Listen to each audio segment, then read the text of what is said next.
At breakfast, Mom said your sister's twins will take your room, they need more space to grow. As I opened my mouth, Dad slammed his glass and said agree or get out of this house. I just nodded. A week later, I bought the house next door, watched them fall apart, and said good morning every day. At breakfast, Mom said, your sister's twins will take your room. They need more space to grow. As I opened my mouth, Dad slammed his glass and said, agree or get out of this house. I just nodded. A week later, I bought the house next door, watched them fall apart, and said good morning every day. My name is Christopher. I'm 31. I'm the quiet son, the one who blends into doorframes, the one who remembers everyone's birthdays and brings a cake because that's the thing I'm good at. I run a small pastry shop on the corner of Linden and 3rd. People come for the almond croissants and stay because I remember that Mrs. Patel likes her latte extra hot and that Mr. Corrigan pretends he doesn't like eclairs, then buys 6. In my family, I'm the background. My older sister, Sabrina, is the sun. She's the golden child with the big laugh and the right friends, and now, twins. Everyone calls them our miracle babies, like we all chipped in biologically. ICH chipped in financially. That was my job. Chris is stable, Mom says. He has his own business, Dad says. Like the bakery prints money in the back. Growing up was a steady stream of small cuts. Be a good brother. Your sister needs it more. Don't make a fuss. I learned how to patch drywall, swap out a faucet, and split a check 4 ways when I was the only one with a card that wouldn't bounce. I learned how to say, it's fine, and make it sound like I believed it. That morning started normal. I got to their house at 7:40 a.m. with a box of cinnamon rolls because my mother hates store-bought, which is hilarious since she hasn't set foot in a grocery store since the Obama administration. Sabrina's twins were in matching onesies that said copy and paste. I kissed their foreheads and tried not to think about my credit card statement. We sat down. Dad read the local paper like it was still 1998. Sabrina scrolled silently, her phone screen a mirror. Mom poured coffee with her jaw already set. Your sister's twins will take your room, she said. Just like that, like she was announcing the weather. They need more space to grow. I blinked. My room. I still slept there sometimes after late shifts, when I was too tired to drive across town. Also, it was my room. The walls still smelled like birthday candles and lemon polish. Mom didn't pause. You have your shop. You practically live there. It's selfish to keep a whole room empty. I opened my mouth. Dad slammed his glass down. Milk sloshed. Agree or get out of this house. The twins hiccuped at the noise. Sabrina didn't look up. I felt the words land and sit heavy in my chest. Agree, or get out. I nodded. Okay. I chewed my cinnamon roll without tasting it. My tongue felt like cardboard. In my head, I kept hearing Dad's glass hit the table, over and over. Like a metronome, I couldn't stop. I own a bakery, but it didn't appear out of flour and prayer. I saved for 9 years. I worked 2 jobs for 5 of them. I slept in the walk-in cooler once because the AC died in my studio apartment and I had a wedding order at 3 a.m. I know what things cost. I know what I can afford. I know the difference between a favor and a bill with my name on it. My family treats money like it's a group project and I'm the only one who studied. It started small. Sabrina borrowed $120 in college for textbooks, then $350 for a traffic ticket. You're better with fees, she said. When she was 27, she called me crying from a mall parking lot because her card got declined at Nordstrom and she needed a blazer for an interview. I drove over and handed the cashier my card because the line was long and I don't like scenes. $498.27. I still remember the exact number because later that week I skipped lunch 3 days in a row so I wouldn't overdraft. My parents never asked where my money came from. They just assumed I had it. You're careful, Mom would say. Translation, you don't say no. Dad kept a running scoreboard of things we did for you. Like existing was a tab. I hadn't settled. Roof over your head, he'd mutter when I didn't jump fast enough. Food on your plate, even if that food was mostly me cooking. When Sabrina got married, I made a 5-tier cake for free and paid the florist's rush fee because they misquoted. When she got pregnant with the twins, I was on the hook for the crib, then the second crib, then the humidifier, then the better humidifier because the first one was too loud. The registry looked like it was for a minor royal. Everyone clapped at the shower when I brought out the croquembouche. Aunt Nora hugged me and said, "You're the glue of this family." Glue is sticky. Glue holds other people's messes together until it dries and cracks. I told myself I didn't mind. I liked being useful. I liked being the guy people could count on. But then the asks changed shape. They got bigger, heavier. They came with deadlines. 2 months before the twins were born, Dad called. "No, hello. Sabrina's lease is up. We're converting the den into a nursery. You'll handle the contractors." I was piping raspberry buttercream onto 60 cupcakes. Dad, I'm in the middle of. He talked over me. We need it done before June. Your shop is slow in spring, right? You can manage the budget. Whose budget? I asked, already knowing. Ours, he said, then coughed. Yours. We'll pay you back when things even out. When do things ever even out? I kept a spreadsheet. I do that when I feel control slipping. By the week of the breakfast, the total I'd fronted in the past year was $18,542.19. I'm not rich. I'm a guy who sells pastries for $4.75. That number glowed on my laptop screen like a warning label. Around the same time, Sabrina started leaving boxes in my old room. Just for now, she'd say. Then a stroller appeared. Then two. Then the changing table. I stepped around it at night like a guest in a museum of my own childhood. The posters were still on the walls, curling at the corners. My old soccer trophy stood crooked on the shelf next to a bottle warmer I'd apparently paid for. The night before the breakfast, I worked late on a custom order. A husband wanted a cake that looked like the first book he and his wife read together. It took me 4 hours to get the fondant right. While I worked, my phone lit up with family texts. Mom, don't forget breakfast. 8 a.m. Sabrina, can you bring cinnamon rolls? Dad, be on time. I stared at the screen. No please. No thank you. Just instructions. I brushed it off because brushing it off is a skill now. I boxed the cake. I set my alarm. I went to the house I grew up in and slept on a mattress half covered by diapers I paid for. Then the morning. The sentence, your sister's twins will take your room. The glass slammed. Agree or get out. After, Mom started listing logistics like we were at a staff meeting. We'll move your boxes to the garage, she said. They'll mold in the garage, I said. Then take them to your shop, Dad snapped. You're always there. Sabrina finally looked up. It's not personal, Chris. The babies need space. I stared at her. Where am I supposed to sleep when I close at midnight and can't drive home? She tilted her head like I'd asked for a pony. You can crash on the couch. The couch is Dad's throne. The couch is where complaints live. I pictured myself curled up there, listening to him breathe and judge. I pictured the spreadsheet. I pictured the blazer receipt. Okay. I said again, my voice small. Okay. Driving to the bakery after breakfast.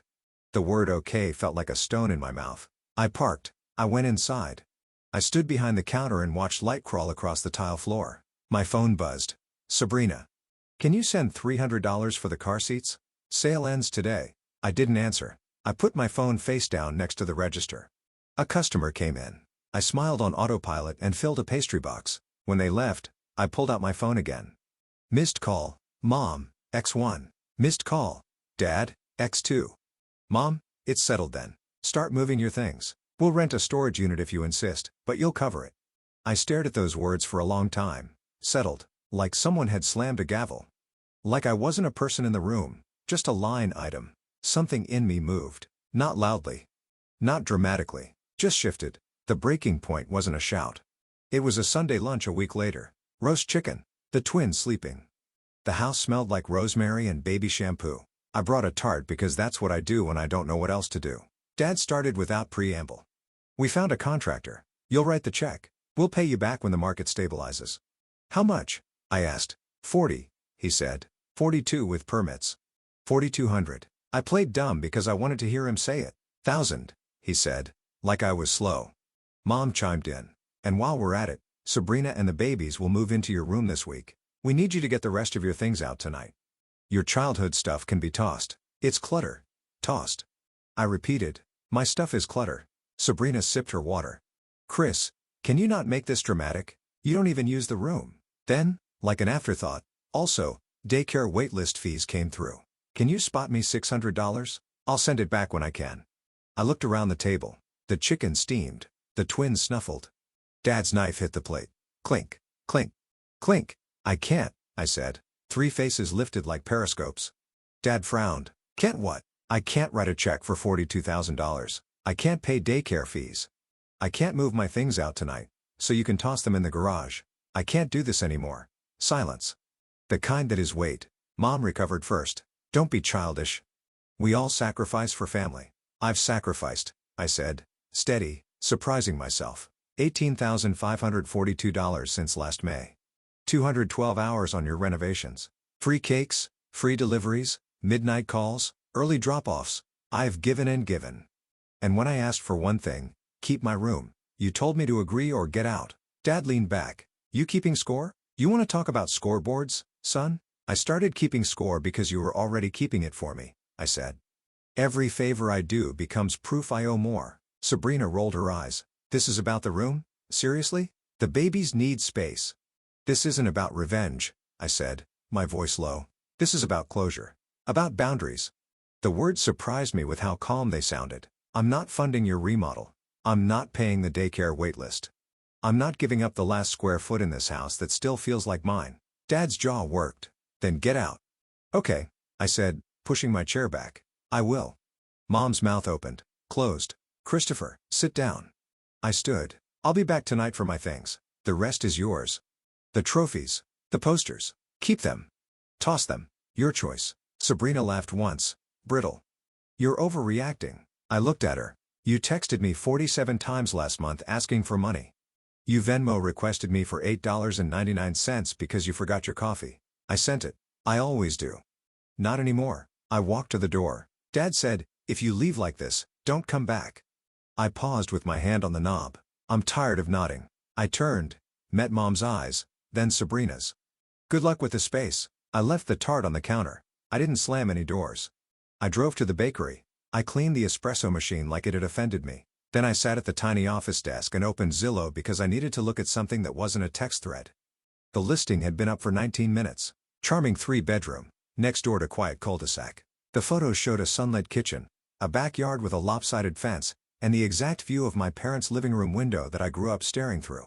The price made my stomach flip. High, but not impossible. Not if I pulled from the expansion fund and braced for a tight year. My phone buzzed nonstop. Mom, 3, be reasonable. Dad, 1, don't be stupid. Sabrina, 5, we need the money today. The sale ends at midnight. I didn't answer. I called the agent instead. Hi, I own the bakery on Linden. I'd like to make a cash offer on the house next door. He whistled. You move fast. Not really, I said. Just tired. The next 48 hours were a blur of signatures and wire transfers. I slept on the bakery couch between morning bakes and emails from the title company. I told exactly 2 people, my assistant manager, Jade, who hugged me and said, about time, and my landlord, because I was month to month anyway. On Wednesday, the deed recorded. I drove to the new place with a folding chair, a pillow, and a bag of groceries. The house smelled like pine sol and old dust. I opened the windows. I sat on the floor and ate a cold sandwich. When it got dark, I texted a locksmith. At 7:02 a.m. Thursday, I stood on my new front porch with a coffee and watched my parents' blinds twitch. I took a sip. I waited. The front door across the lawn opened like a jaw. Mom stepped out in her robe. Christopher, morning. I said. Dad appeared behind her. He looked smaller in daylight. What are you doing? Living, I said. Sabrina texted before she called. Sabrina. Is that a joke? Sabrina? Tell me you didn't. Call. Sabrina declined. I locked my phone and sat on the step. It felt quiet. Not peaceful yet, just quiet. By noon, the rumor machine was at full speed. Aunt Nora called and said, your mother is hysterical. Uncle Ted texted, bold move, kid, with a thumbs up emoji that made me laugh in spite of myself. I turned my phone off and built a bed frame. I'm not handy in a YouTube influencer way, but I can follow instructions. It felt good to make something that stayed where I put it. That afternoon, Dad came over. No, hello. You think this is funny? No, I said. I think it's close. Close to what? Closure, I said. And boundaries, he scoffed. You bought a house to spite your sister. I bought a house because you told me to get out, I said. And because I can afford to live without being told my value every time you need a check. He looked past me, into the empty living room. So what? You'll just sit here and watch us? No, I smiled. I'll say good morning. Like neighbors do. He stared for a long time. We raised you. I know, I said. Thank you. He left shaking his head. An hour later, Mom sent a paragraph about betrayal and family and how I should be ashamed. 5 minutes after that, a second text. Can you at least bring cinnamon rolls on Sunday? The twins love them. I didn't reply. I baked for my customers and slept like a rock. Friday, Sabrina came over pushing the twin stroller like a battering ram. You're insane, she said. You embarrassed Mom. People are talking. People always talk, I said. Half the time they're wrong. You could have just helped like you always do. I did help, I said. For years. She crossed her arms. Dad says you're cutting us off. I'm paying what I owe, I said. Mortgage, utilities, groceries for me. Payroll for my staff. That's the list. She stared at me like I'd started speaking French. So you won't help with daycare? No. The contractor? No. She laughed, a sharp sound. Then I hope you enjoy your empty house. I will, I said. You're welcome to visit. With a text first. And no payment requests attached. Her mouth opened and closed. She turned the stroller around. You've changed. Yeah, I said. Finally, over the weekend, the calls stacked up. 61 missed. Mom left a voicemail crying.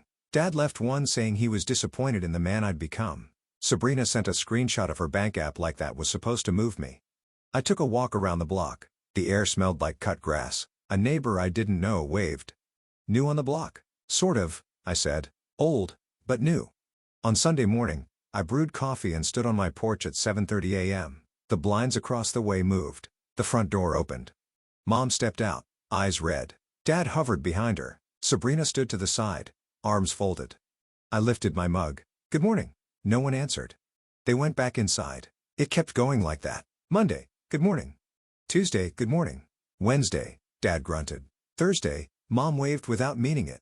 By the following week, their texts were shorter and angrier, then longer and guiltier, then quiet. Silence has a shape. It fits around you differently when you choose it. The bakery doubled as my anchor. People kept showing up for croissants and birthday cakes, blissfully unaware that I was practicing saying, no, in the kitchen between batches, out loud, to the rhythm of the mixer. No, no, no. It felt clumsy at first, like new shoes. Then it felt like standing up straight after years of hunching. Bills came. The mortgage was real. I rearranged the expansion fund and shelved a shiny idea for spring. Jade took an extra shift. I cut one subscription I'd never used. It wasn't glamorous, but it was honest. My numbers were my numbers, not a family group project. The last test came when Mom texted a photo of my old room. The cribs were pushed against the wall where my desk used to be. The posters were gone. The paint was that soft gray everyone uses when they want to call a color timeless. Mom, see? They needed the space. I looked at the photo for a long time. I expected a stab of grief. Instead, I felt a small, clean click, like a lock sliding shut. I'm glad they have what they need. Mom? So you'll help? Me? I already did. Weeks later, the morning routine became a bit. I'd step outside with coffee. I'd watch their door. Sometimes I caught a glimpse of the twins' tiny hands grabbing at air. Sometimes Dad picked up the paper and pretended not to see me. Sometimes Mom waved, embarrassed, like the neighbor gossip pipeline was still running hot. One morning, I saw Sabrina loading the stroller into her car. She glanced over at me, hesitated, and called out. Morning, I said. She walked to the edge of the lawn. You really not mad? I said. Now I'm done. She kicked at a crack in the sidewalk. It was never personal. It was always personal, I said. You just didn't have to feel it. She nodded once. I'm figuring stuff out. Me too, I said. She opened her mouth, then closed it. The twins like your laugh? She said finally. They laugh when they hear you on the phone outside. That threw me. Tell them I said hi. I will. She strapped the stroller in, then looked back. You still making those cinnamon rolls? Every day? I said. 9 trays by 9 a.m. She smiled small. Maybe I'll buy some on Saturday. Text first, I said. I'll set them aside. After she drove off, I sat on my step. The sun was out just enough to make the fence look less crooked. My house smelled like coffee and soap. My shop smelled like butter and sugar and a future I could actually name. For the first time in a long time, my life felt like something I owned, not something I rented from other people's expectations. People like to frame choices as revenge or forgiveness. Like there are only 2 lanes and you have to pick one. I don't want revenge. I don't need their apologies anymore. I needed the quiet click of a boundary locking into place. I needed to hear myself say, no, and have it stand. This isn't about revenge. This is about closure. Closure looks like a key on my own ring. It sounds like not explaining myself to a group chat. It tastes like coffee on a porch I pay for while I tell my parents good morning because I can be polite without being a doormat. I've stopped keeping the spreadsheet of what I'm owed versus what I gave. The numbers don't fix the past. They don't make a family into something it wasn't. What they did do, for a while, was keep me stuck in a math problem where the solution was always give more. Not anymore. I'm a pastry chef. I feed people. That's who I am. But I'm also a person who doesn't hand over the last piece of himself just because someone says they're entitled to it. I'll help when I want to, not when fear or guilt tells me to. I'll bring cinnamon rolls because I like making them, not because my mother expects the box on her counter. The twins will grow. Sabrina will learn or she won't. My parents will soften or they won't. None of that is my job to manage. My job is to preheat the oven at 3:45 a.m., laminate dough with quiet music on, pay my staff on time, and lock my front door at night without checking my phone for a new request. I won't let them turn my life back into a group project. I won't nod just to keep the peace. I won't give a yes I can't afford. I own a tiny house and a tiny shop, and every decision I made to protect them. I'm not looking for applause. I'm just building a routine that isn't powered by panic. Good morning, I say. And I mean it. I don't owe anyone an explanation for that.